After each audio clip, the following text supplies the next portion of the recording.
information of who you are. You are actually the active operatives inside Congress of the CPP, NPA, NDF, and your days are numbered in Congress.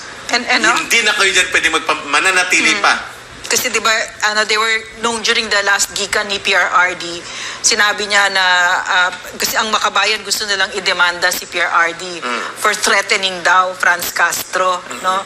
I cannot quote PRRD verbatim, no? But yan yung sinasabi nila, which I find really, really, really funny kasi, gusto nilang demandahin yan, no? Threat to kill daw.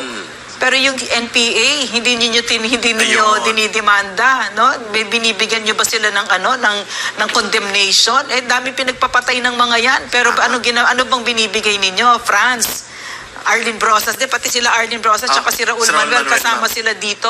Binibigyan ninyo ng proteksyon ang mga totoong pumatay. Hindi man lang salita lang, no? Hindi lang salita ang ginawa nito mga teroristang ito. Talagang pinagpapatay nila. Yan sila Keith Absalon, mga kabataan, mga kapatid nating katutubo, sila Malvin Cruz, sila Joan Lapira, lahat yan namatay at nawala ng buhay dahil sa NPA, nag-NPA pati, pero hindi ninyo makondena, no?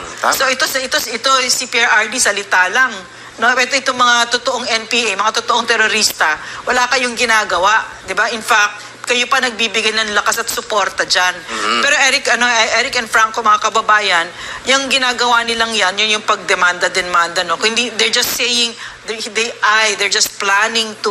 That's all propaganda. They're not gonna do it, no? Nagpapropaganda lang sila na binibigyan naman ng platform nitong mga CPP na nasa loob ng media at pinalalaki. Yes, palakihin nyo, sige na, please gawin nyo yan.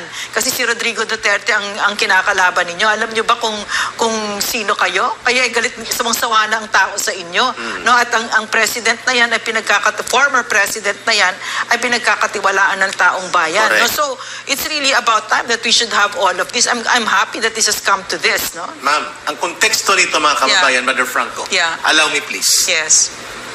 Hindi po kayo pinersonal ni Pangulong Duterte. Former President Duterte was expressing not just his sentiments, but the sentiments of the Filipino people against you. So, bilang taong bayan, bilang citizen Rodrigo Duterte, may karapatan siyang magkomentaryo at magpahayag, not because he was the former or is the former president, but because he belongs to the people now. Mamamayan na rin siya. Mamamayang Rodrigo Duterte siya. Bakit mo tatanggalin Franz Castro? Ay, akala ko public official ka. Bakit onion skin ka? Hindi ka pwede komentaryuhan? Excuse me, pati kami, idadamay mo rin. Kaming mga mamamayang Pilipino na nagko-komentaryo sa inyong involvement sa CPP, NPA, NDF. So, karapatan yun ng Pangulong Duterte. Pangalawa, hindi po threat yun na parang papatayin o babarilin ka niya o agisan kayo ng granada. Alam natin kung paano po nagsasalita ang former president. At ang salita na yon, ibig sabihin, nagbibigay siya ng emphasis kung gaano kabigat ang inyong kasalanan sa bayan. To the point na ini-entertain niya yung I'm not quoting verbatim, patayin mo na yan. Ikaw ang brason kung ba, kasi yung confidential funds nga, di ba, ay ayaw ibigay nila Franz Castro, minamaniobra nila. Sana dinaretso mo na ikaw Franz Castro. Para sa'yo yan. Kasi ang ibig sabihin ni PRRD noon, Franz Castro, makinig ka, sana mamatay na ang CPP, NPA, NDF, yung organisasyon na yan. Bakit ikaw ang placeholder? Kasi ikaw ay isang miyembro ng CPP, NPA, NDF, itong teroristang organisasyon. Yun. Ma'am, before ko ipasa kay Brother Franco, dugtungan ko lang ng konti yon. Ibig sabihin po, si President Rodrigo Duterte was expressing an opinion that represents the majority sentiments of the Filipino people sa kanilang pagkagalit kung paano nilalaro. Paano po sinasalaula, minamaniobra, at ginagamit sa laro ng political maneuver ng CPP, NPA, NDF ang Kongreso.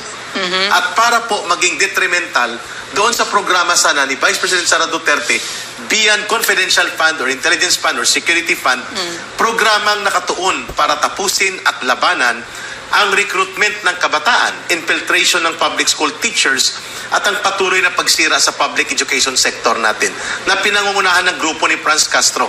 Wala bang katuwiran at wala bang batayan sa punto at posisyon sa kanyang paniniwala si Rodrigo Duterte at kami na mga mamamayan na kasama niya? So ano kayo? You are infallible? hindi kayo pwedeng komentaryuhan ng mamamayan, Franz Castro.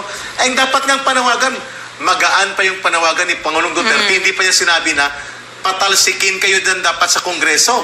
At dapat any minute, any longer na nandyan kayo, panganib kayo sa pamahalaan at sa sambayan ng Pilipino.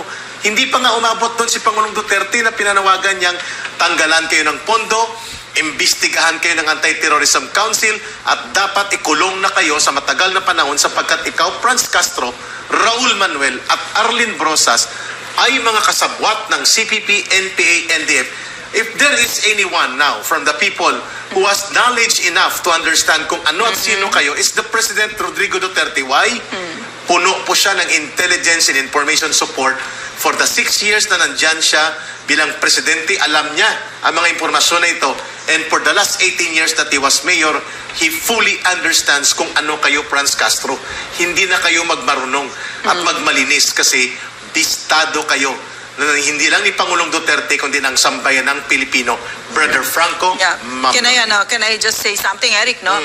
Just recently, no, para lang maliwanag sa ating mga kababayan kung paano ginagamit nito mga CPP party list na ito ang ating Kongreso para babuyin tayo.